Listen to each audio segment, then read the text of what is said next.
Hi, thanks for joining me today. There is a skill that is worth developing in communication with stepchildren, and this is it.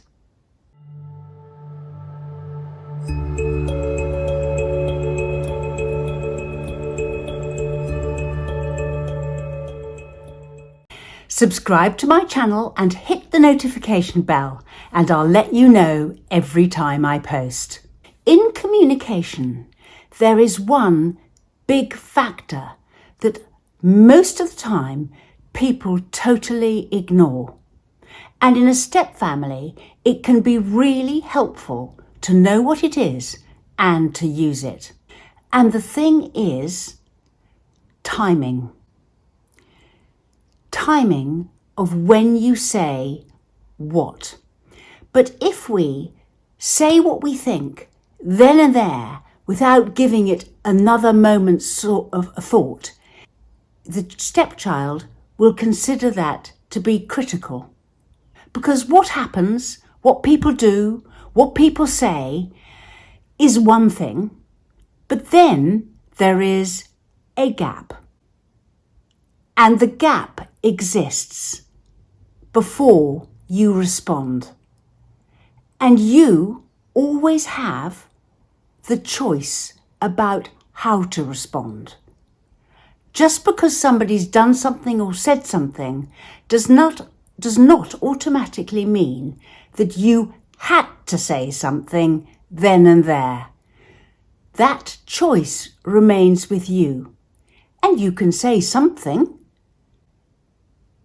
but something of your choice that would be helpful at that time, and then something later which would stop it happening again. So there is value in paying attention to the gap and just work with when and how you're going to say things and how you're going to respond to best effect with your stepchild. Now, when people say things to you can make a huge difference to how you respond to them. If you can set it up so the timing is the best it can be for what you are about to say, you can make a lot of gains in a step family.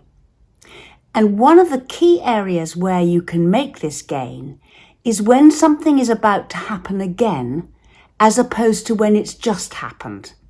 So if you're having trouble with your stepchild and they're, embarrassing you, or they're saying the wrong thing, or they're not getting ready on time, or they're irritating in some way, or they've got a habit that's really you're finding very difficult to cope with. None of those things are best spoken about at the time when the stepchild has just done it.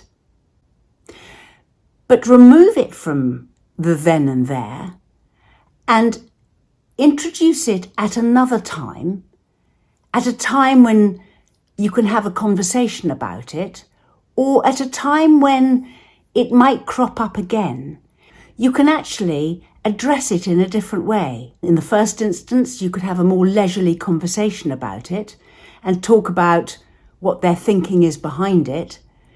And latterly, when it's about to happen again, you can say, when we are going to be leaving tomorrow, or when so-and-so comes to see us and we're talking about this particular thing, could you do it differently in some way?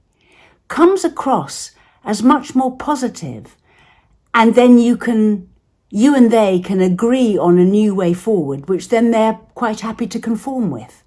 Whereas if you just say it then and there, they can see it as a criticism and take offence. But said before it happens again, they might be prepared to work with you on it, and the thing could work out well instead.